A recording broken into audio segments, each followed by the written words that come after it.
Alright, what's up everyone? In this video today, it's going to be my 100th video, and I had mentioned to you guys doing a Q&A and a giveaway. That's exactly what we're going to go ahead and do. I'm going to do a Q&A with a good friend of mine, Woody Barnes. Thanks for being here today. I appreciate it. We'll see you in a second.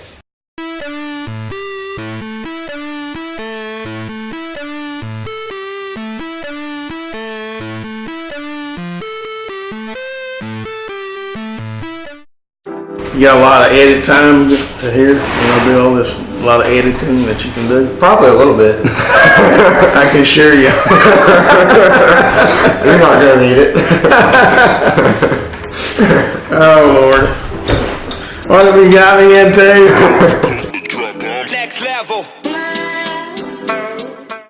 Alright, so I had talked to you guys about getting a All-American Hall of Fame shooter on here to answer a few questions. And Woody here is a back-to-back All-American and was inducted into the Arkansas Trap Shooting Hall of Fame in 2013. So thanks so much for coming on today. I appreciate it. Thanks for having me. Yeah. When did you start shooting? Tell us a little bit of your background here.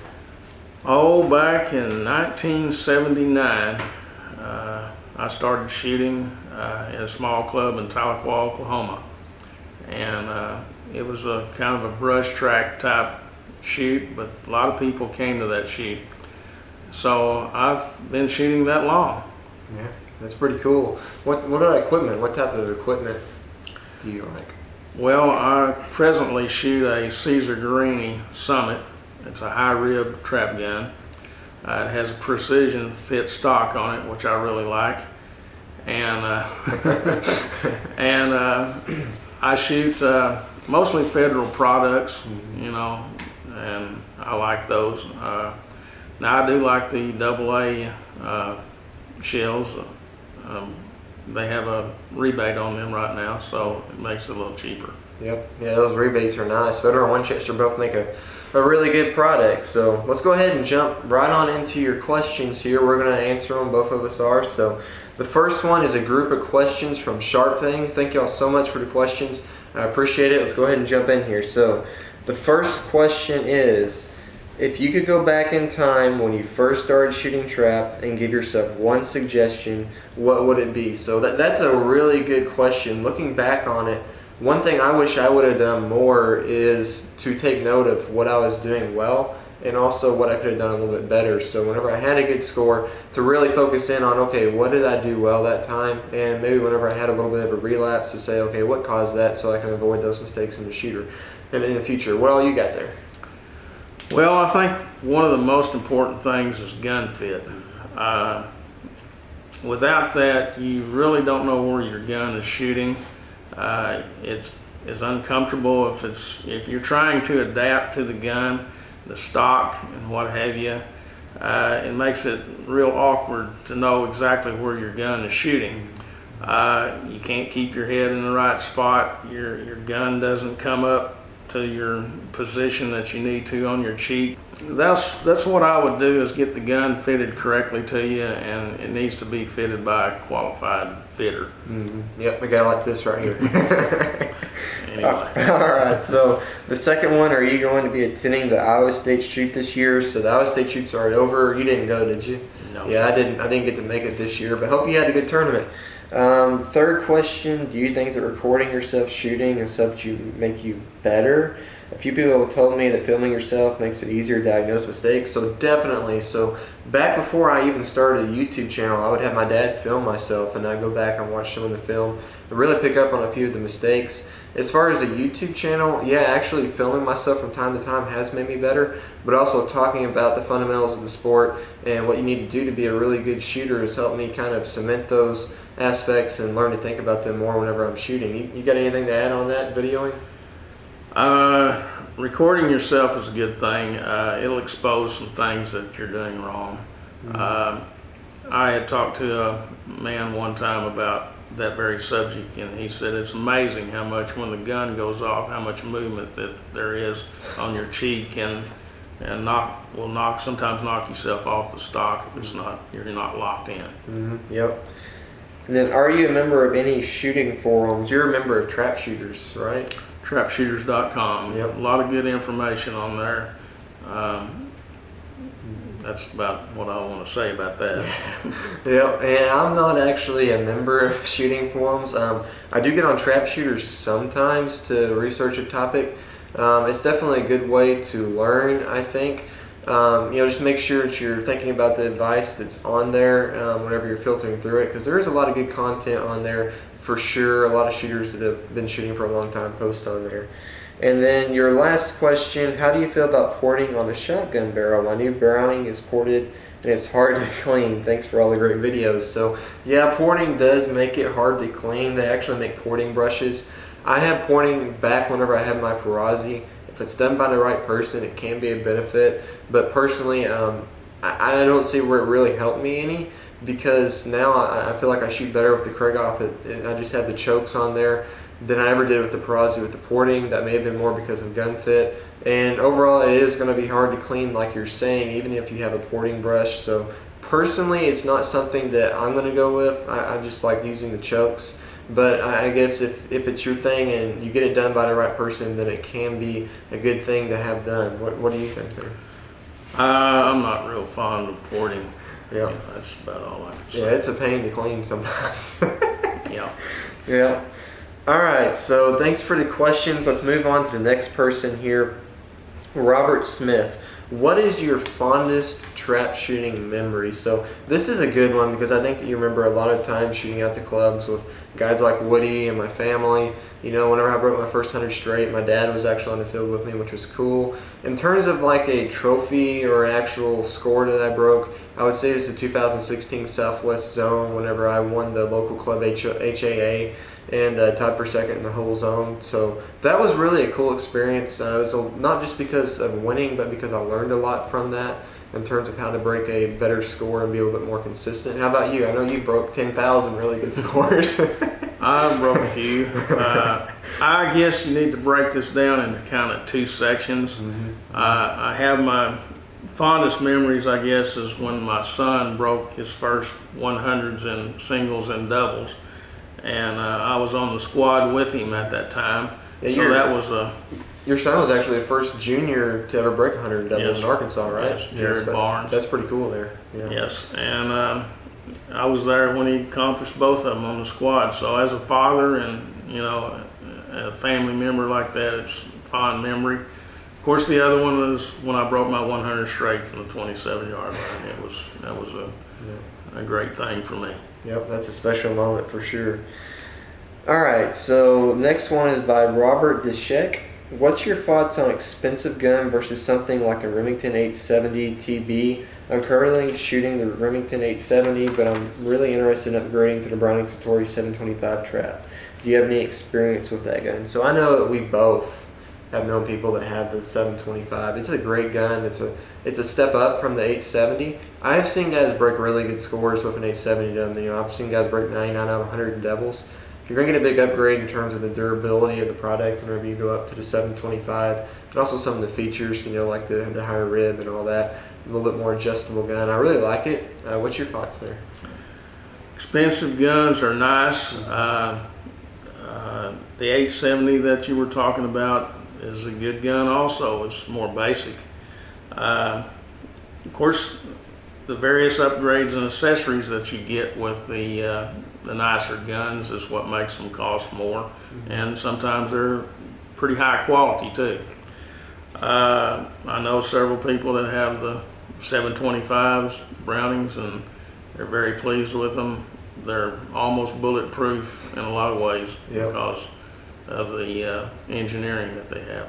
Yeah, the higher quality of gun you're going to get, the more durability you're going to have, which is going to help you out a lot. You hear stories of guys that have shot Krieghoffs and Perazzis and Cesar Guarinis for a long, long time and been very successful doing that. So, all right, so the next question is by Todd Swan. Here's my question. When one dumps or drops a couple of targets early in their round of 100 or even a 200 event, how does one keep their confidence, or what should they tell themselves to salvage a good score? So I'm going to let you go first on this one. What's your advice on this? Well, it's a discouraging thing when you drop a couple of targets in an event, whether it be 100 or a 200 event. You just have to dig in and try to bring yourself to the next level of concentration and try to break them all and know that you can, and become more determined and focused to try to meet your end goal of trying to get as close to the 100 as you can. You need to focus on the job at hand, and you need to try to erase the fear of failure and not let that creep into your mind. And take it one at that point it becomes a one target game, so to speak, and you try to break every target every time and try to get to your goal as the highest score that you can. Yeah, I remember, several times where I've dropped targets early in a round. I've kind of almost become famous for it. I drop a lot of targets early, and then hopefully finish a little bit stronger. But I remember coming out here at Pajaro Gun Club a couple of years ago, and I dropped my first 2 targets, and then just ran the rest of them because I figured out what I did wrong. And then, like Woody was saying, I locked in and got focused and didn't make that mistake again, So if you can figure out what you did wrong and then lock in and get into that groove, that helps. The other thing I would add is don't get frustrated.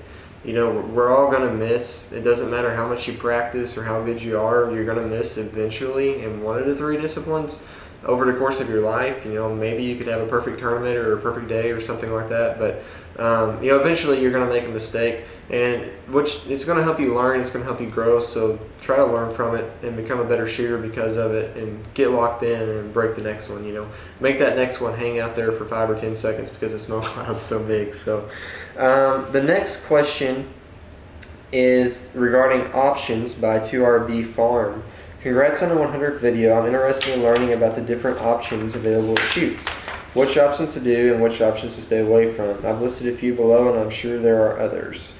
So personally, I don't actually play options. I used to back in the day a little bit. I'm not really a huge fan of options, so I'm going to kind of defer to Woody on this one because he is very knowledgeable about options. In regards, if I did play options, I would pay a basic Lewis purse because it is going to reward the high gun first and foremost. So I'll let you go ahead and kind of explain that a little bit further there. Okay, the options, the basic Lewis is determined by how many classes that the program is it's in the program.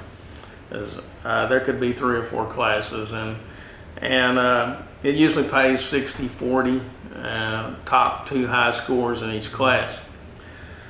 The only sure way to win in the basic Lewis is for the shooter to shoot the 2 highest scores, and the rest of them become random depending on how many shooters there are and how it breaks out.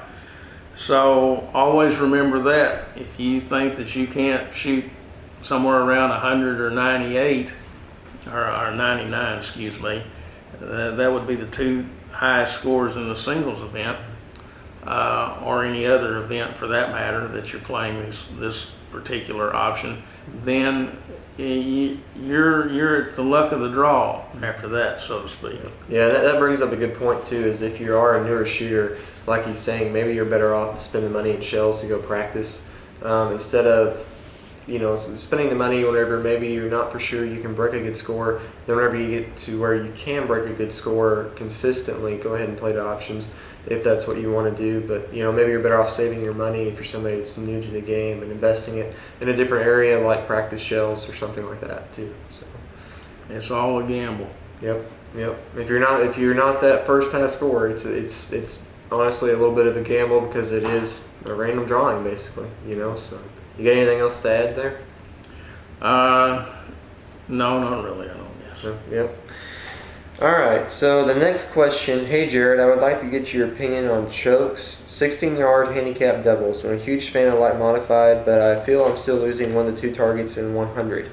I get good breaks, but still average 23. I put a full choke in last week and ran 25 of 24 dust balls. That's pretty good.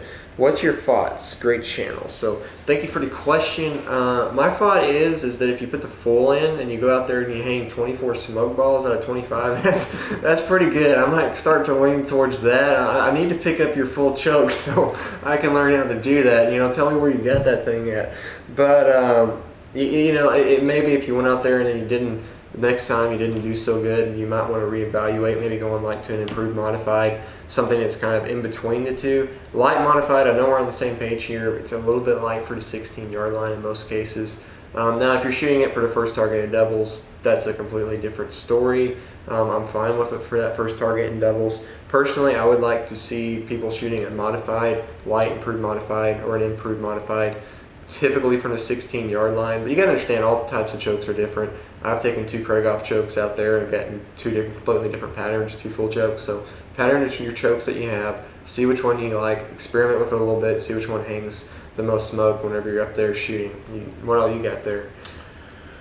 Well, the old term choke for smoke is really true. You don't have to shoot a full choke at 16-yard line. But I don't think that you should shoot anything less than a modified. And if you're getting a good solid break with some smoke using a modified at 16-yard line, that's okay. As long as that's working for you. But if your breaks are sketchy, so to speak, I believe you need to choke up. Yep, that's for sure. And really, it does. We can't tell you exactly everybody needs to be shooting a modified because it does depend on what your style of shooting is. So that's why there is some variance there. Is everybody shoots a little bit different chokes, a little bit different guns. So experiment with it, work with it, and figure out what works best for you. I would say personally to start with an improved modified or keep with that full. If you're shooting great scores with it, keep it what works. Keep with what you're confident in. Alright, so whenever I started editing, I realized that I kind of gotten sidetracked on answering the part of your question about the 16-yard line, and I didn't answer the part about the handicaps and doubles. So for handicaps, I do use a full choke, but I'm long yardage. That may not be necessary if you're up to short yardage. You might be able to just use an improved modified and get away with that just fine. Back to about the 22, 23-yard line probably is whenever you need to start tightening up a little bit. And then for doubles, I used a modified on the first shot and a light improved modified on the second shot. Of course, a little bit of variance there is totally fine. Like if you wanted to use that light modified you were talking about that you had for the singles, that would work perfectly fine for that first shot of doubles too. Let's get right back to the video. So the next question here is by EW. I put in many rounds and most of the times I shoot good rounds, but I have a big shoot coming up. I've been shooting twice a week for it, but I have a wall chart. Should I practice on that a day before the shoot starts? So I'll let you go ahead and go first on this one here. Well, I personally don't have a Terry Jordan wall chart, but there are people that swear by them. And I can see that during the winter time and when you can't get outside that you could kind of work on the wall chart and make your moves to the target and kind of keep you tuned up a little bit. It will, to me, help you focus on the target and looking at the target. So there's not anything wrong with that. It's a good tool. It's a tool like several other tools that can be had. Yeah, and for sure, you're shooting 2 times a week. I like that definitely during the prime time of the year to be shooting twice a week. At least I think that's going to help you, especially if you have a big tournament.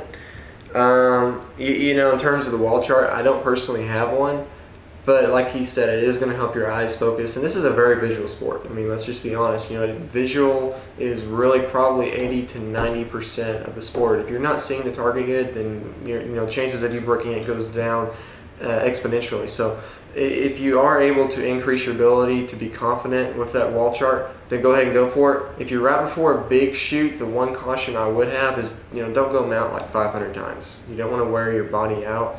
But if you feel like, maybe I need to go mount 50 to 100 times, it's going to make you more confident and be able to see the target better, then go ahead and do it, but just don't overdo it, I guess is what I'm saying. Just like in practice, we don't come out here and practice 1,000 shells, we practice 200. I think that's what you practice. I practice 150, 200, somewhere there most of the time. So the next and last question is by EW again. I have a couple more questions.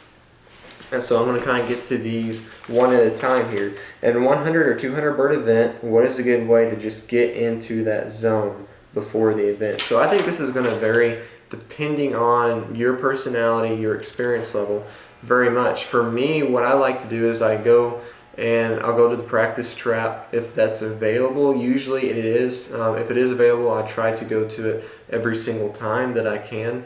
And then, I kind of visit with some of my friends. If it's hot outside and I have a delay, I'll definitely go in and get to some air conditioning. And then maybe 5 minutes before the round starts, I'll kind of get to myself. And I always show up on the field that I'm going to be shooting at least 15, 20 minutes early to sit there and watch targets. Most of the time it's like 30 minutes early to watch targets and kind of get focused. So what do you do there? I just try to get to the field at least 30 minutes early and see the targets fly and get a game plan and try to settle my nerves a little bit and try to make sure that I'm seeing the target good. And then once I walk out on the field, I feel like when that's the thing that you want to do when you walk out on the field is you need to try to get in the zone right then for sure. And try to throw away all your distractions to aside. Quit thinking about, well, what did I do last night or what did I do an hour ago? Or why did I drop my last target on 100 straight? That's all that. It's when you walk out there on that grid, so to speak, or that fan. A lot of people call it the fan field. Then you need to be prepared to shoot those targets right then. Yep, for sure. You want to be thinking every one of them is going to turn into a big smoke ball and really be focusing on what you need to be doing to make that happen and to be confident in that. So the second question that you had is, what should you be telling yourself when you're shooting? So whenever you're actually shooting, a lot of times I'm thinking about my key points, what I need to be doing to break the target consistently, and also adjusting. So what's the wind doing? What's the weather doing? Do I need to adjust my whole point? All those types of variables. Turns up 4, we kind of already touched on that, but I'm thinking about those key points for the whole tournament pretty well. The whole time, basically. I don't stop thinking about them. So what all you get there as far as whenever you're actually shooting on the line? Try to have positive thoughts about that you're going to break the target. Like I said before, don't have that fear of failure that you're going to miss. Say to yourself, I'm going to break this target, whatever comes out of the house. Yep, and if you're like me, you may even listen to What a Wonderful World while you're shooting. Yep. Your last question, should you be resting your gun more so you're not tiring your arms out? So I'm going to kind of talk about this in 2 parts. Number 1, what you can do to help your arms if you are having a little bit of fatigue, and number 2, what you should be doing. So maybe you do something like some dumbbell curls with like 10 or 20 pound weights to help you strengthen your arms a little bit if you are having that problem. And secondly, should you be resting your gun? Yeah, get a toe pad, get a gun buddy. I know we're pretty well the same here. We rest our guns for pretty much the whole time everybody else is shooting. And then whenever the guy before us is closing his gun to get ready to shoot, we also close our guns and get ready. And as soon as he pulls the trigger, we're up and ready to go and locked in there. So you got anything to add there? That's what I would recommend. Is what Jared said. I mean, it's pretty basic there. Yep, it's a basic deal, but that's really what it comes down to, is getting those basic things done well. So, guys, that's it for the questions today. I hope that those were some good answers for you, helped you out a lot. Thanks so much for being here today. I appreciate it. It was fun having you on. Thank you for having me. Yep, let him know how awesome he was in the comments down below, all right? Let him know you want to be on here 3 or 4 times again. So, but thanks so much for watching this part of the video. We're going to go ahead. I'm going to head back to the YouTube studio and do the giveaway, so we will see you in a second. What's up, everyone? I'm here with you again to announce the winner of our very first giveaway on this channel. Before we dive into that, I want to take a moment to say thank you to Woody for coming out and being a part of this video. I appreciate the time that he invested in it, and just very thankful for him being willing to do that, to give advice and all these good answers. I know he put some time into it, some research, writing down all the questions, really thinking about his answers. So make sure, tell him how much in the comments you appreciate him, because it was awesome to have him come out here today, and I really appreciate that. And I also appreciate you guys, all the subscriptions, the comments, the questions that we got, all the shares, the likes, everything. I appreciate it. Through 100 videos, we're very far ahead of where I thought we would be, and I'm excited about the next 100 videos. I have gotten a lot of ideas, so be sure you subscribe so that you get notified about those videos as they come out. So let's go ahead, let's jump right into the giveaway winner, and that is Sharp Thing. So thank you for the questions. Thank all of you for the questions. The particular question of Sharp Things that won is when they asked me about what I would tell a younger version of myself about shooting. So what have I learned now that I wish I would have known back whenever I started shooting? I really liked this question because it was creative. It was kind of a different angle. It made me think about the past, what I've learned. So I really liked it, and I appreciate the question. I appreciate all the questions you guys gave me. Thank you so much for that. And this was a really fun video today. I hope we were able to give you guys some really good advice in the Q&A, and I hope you enjoy this giveaway. What you won is a Glory Fire Universal Gun Cleaning Kit. This is going to clean rifles, it's going to clean handguns, it's going to clean shotguns. It's a pretty sweet kit. I don't personally own this myself, so I can't attest personally to the greatness of it, but I did quite a bit of research, and this was one of the highest reviewed ones that I could find. So I think you'll really enjoy it. You're also going to get two products that I do use regularly, a 12 gauge Tico tool and an 8-ounce bottle of blue gun cleaning solution. So these two products I can personally attest to. They're really, really good. So I hope you really enjoy these. Thanks so much for the question, and I hope you enjoy these products. So all you need to do is to go to the About section of my YouTube channel. You'll find my email address. Email me a good shipping address for you, and I'll nail out the finer details with you on shipping in terms of when everything's supposed to be there and all that. So thank you guys so much for watching today. I really appreciate it. I'm looking forward to the next 100 videos. It's kind of crazy to say that because 100 videos it seems like a lot, but it goes by really, really fast. So thank you guys so much. You can subscribe to my channel here if you haven't done that already. You can also check out a couple of new videos here. Thanks so much for the support. Thanks for checking out this video today, and we will see you guys in the next one.